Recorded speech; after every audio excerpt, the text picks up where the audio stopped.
स्वातंत्र्यानंतर आपण समकालीन भारत, शांतता, स्थैर्य आणि राष्ट्रीय एकात्मतेसमोरील आव्हाने हे प्रकरण पाहणार. यामधील भारतातील स्थिती काय आहे ते आपण पाहणार आहोत. स्वातंत्र्यानंतर भारत या नवजात राष्ट्रात एकात्मता निर्माण करण्यासाठी जाणीवपूर्वक प्रयत्न करावे लागले. कारण जेव्हा भारत देश स्वतंत्र झाला होता तेव्हा धर्माच्या आधारावर भारताची फाळणी झालेली आहे. एक पाकिस्तान, दुसरं भारत. तेव्हा भारतामध्ये जी विविधता होती यामध्ये धर्म, भाषा, संस्कृती, वंश, प्रादेशिकता ह्या विविधतेमध्ये एकात्मता जोपावायची होती. संरचनात्मक अखंडत्व आणण्यासाठी घटनात्मक प्रक्रियेतून प्रयत्न करावे लागले. भारतीय राज्यघटनेने केलेल्या महत्त्वाच्या तरतुदीमुळे राष्ट्रीय एकता आणि राष्ट्रीय अस्मिता निर्माण करणे शक्य झाले. दुसरे महत्त्वाचे हे मानसिक परिमाण, ज्यायोगे भारतीयांमध्ये राष्ट्रवादाची भावना निर्माण करणे हे एक मोठे आव्हान होते. 19व्या शतकाच्या उत्तरार्धात विविध प्रकारचे लोक एकाच राष्ट्रीय छत्राखाली येण्यास सुरुवात झाली. याच वेळेस वेगवेगळी ओळख असलेले लोक स्वतःची भारतीय म्हणून अशी ओळख निर्माण करू लागले. स्वातंत्र्य चळवळीच्या काळात हळूहळू भारतीय संस्कृती ही भारत या राष्ट्रामध्ये परिचित होण्यास सुरुवात झाली. म्हणजे की भारतीयामध्ये जी विविधता आहे या विविधतेमध्ये एकात्मता साध्य करण्याच्या दृष्टिकोनातून राज्यघटनेमध्ये तसे प्रयत्न केलेले आहेत.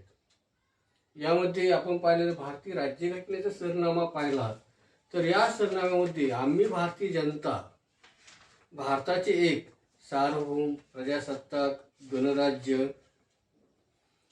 धर्मनिरपेक्षता, लोकशाही घडवण्याचा असून व त्याच्या सर्व नागरिकांस सर्व नागरिकांस या ठिकाणी कोणत्याही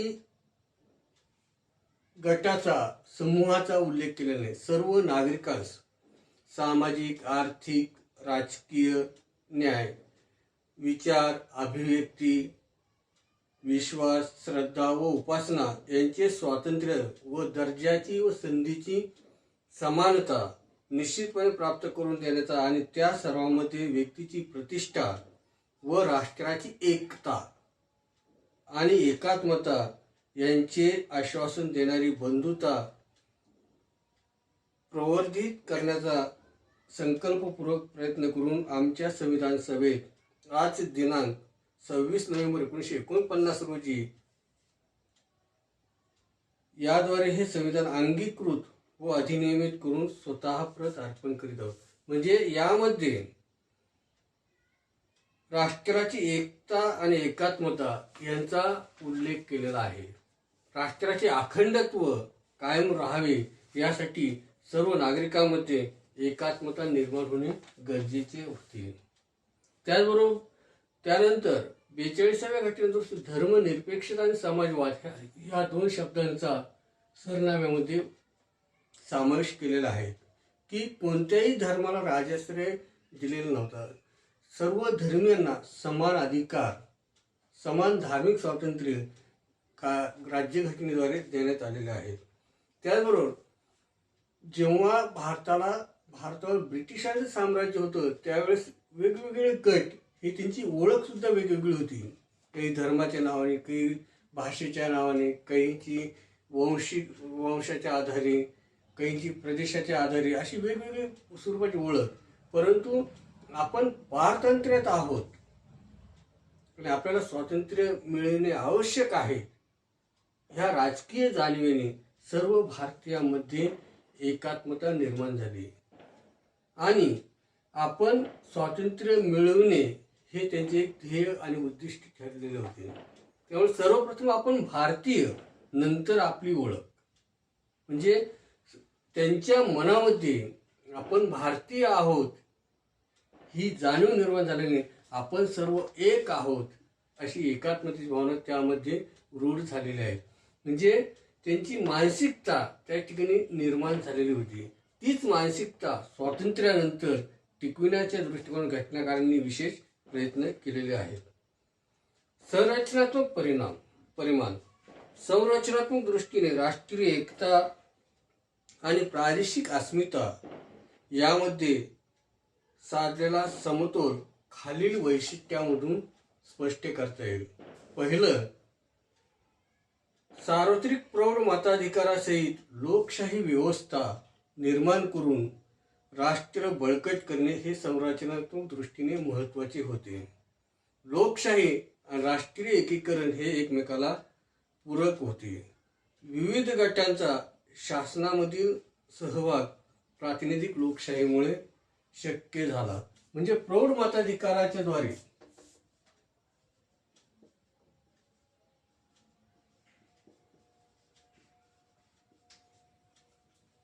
सर्वांना मतदानाचा अधिकार देऊन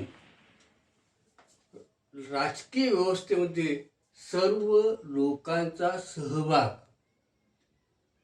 हा प्रौढ मताधिकाराद्वारे नोंदविला गेलेला आहे.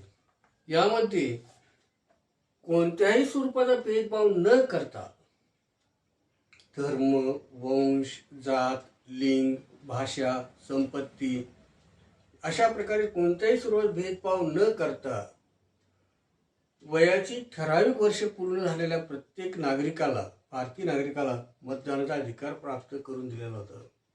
पूर्वी वयाची 21 वर्षे ही प्रौढ मताधिकाराची अट होती.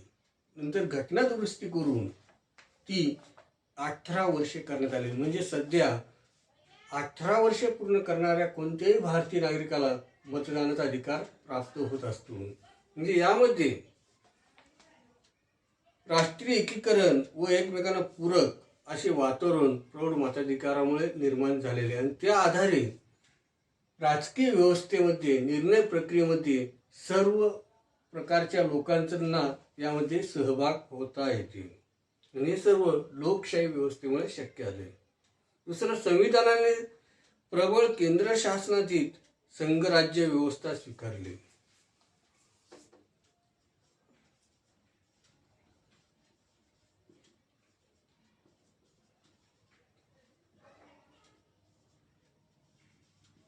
म्हणजे राज्यघटनेने केंद्रोत्सारी पद्धतीचे संघराज्य व्यवस्था निर्माण केलेली आहे. त्यामुळे प्रादेशिक गरजा आणि राष्ट्रीय गरजा यामध्ये समतोल साधण्यात आला. 1990च्या दशकात केलेल्या घटना दुरुस्तीमुळे 173 व 74वी घटना दुरुस्ती पंचायत व्यवस्थेतून स्थानिक शासन संस्थांचा सहभाग अधिक वाढला.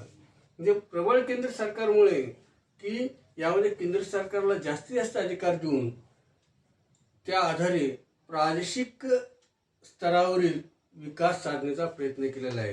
आणि यामध्ये स्थानिक स्वराज्य संस्थांचा देखील विकास करून की सामान्य माणसांना सुद्धा शासनाच्या निर्णय प्रक्रियेमध्ये सहभागी करून घेण्याचा प्रयत्न केलेला आहे.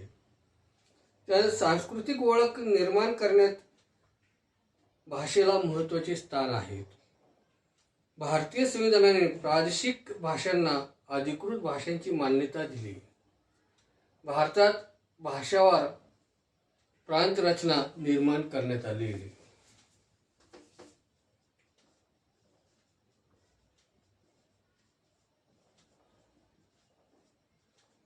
पूर्वी जेव्हा भारत देश स्वतंत्र झालेला होता तेव्हा भारतीय संघराज्य हे ब्रिटिशांनी जी प्रांत रचना निर्माण केलेली होती, जसं मुंबई प्रांत, दिल्ली प्रांत, बंगाल प्रांत, पंजाब प्रांत अशा स्वरूपाची प्रांत रचना झालेली होती. परंतु 1955 मध्ये भाषावर राज्य पुनर्रचना आयोगाच्या शिफारशीनुसार समान भाषा बोलणाऱ्यांचं एक राज्य निर्माण झालं. जसं मराठी भाषिकांचं महाराष्ट्र, गुजराती भाषिकांचं गुजरात, पंजाबी भाषिकांचं पंजाब, म्हणजे अशा प्रकारचे वेगवेगळ्या भाषा बोलणाऱ्यांचं स्वतंत्र असं राज्य निर्माण केलेले आहे. म्हणजे सांस्कृतिक ओळख, त्यांची जी ओळख आहे ती सुद्धा टिकवून ठेवण्यास मदत झालेली आहे. त्याचबरोबर या प्रादेशिक भाषांना राज्यघटनेने अधिकृत असा दर्जा दिलेला आहे. त्यानंतर प्रशासकीय पातळीवर भारतीय प्रशासकीय सेवा, यामध्ये IAS, IPS, IRS इत्यादी स्वरूपाच्या अस्तित्वात आणले आहे. यातून एक केंद्रीय प्रशासकीय व्यवस्था निर्माण झाली. त्याचप्रमाणे राज्यस्तरावर राज्य प्रशासकीय सेवा अस्तित्वात आली. म्हणजे केंद्र आणि राज्य स्तरावर प्रशासकीय सेवा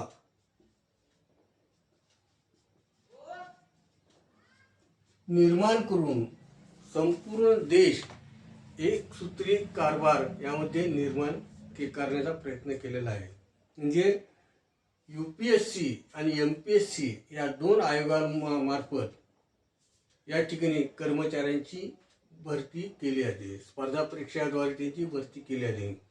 केंद्रीय भारतीय संघ राज्याच्या सेवेमध्ये IAS Indian administrative of service, IPS Indian police service, IFS, IRS अशा प्रकारच्या सेवा या ठिकाणी निर्माण केलेल्या आहेत. राज्यस्तरावर सुद्धा राज्य कर्मचाऱ्यांची भरती ही म्हणजे राज्य लोकसेवा आयोगामार्फत घेतली जाते. पुढील 1961 साली पहिली राष्ट्रीय एकात्मता परिषद घेण्यात आली. यामध्ये जमातवाद, जातीयवाद, प्रादेशिकवाद, भाषावाद यासारख्या संकुचित प्रवृत्तींशी लढण्यासाठी मार्ग शोधून देशाला प्रगतीच्या वाटेवर चालण्यासाठी तयार करण्यावर विचार झाला.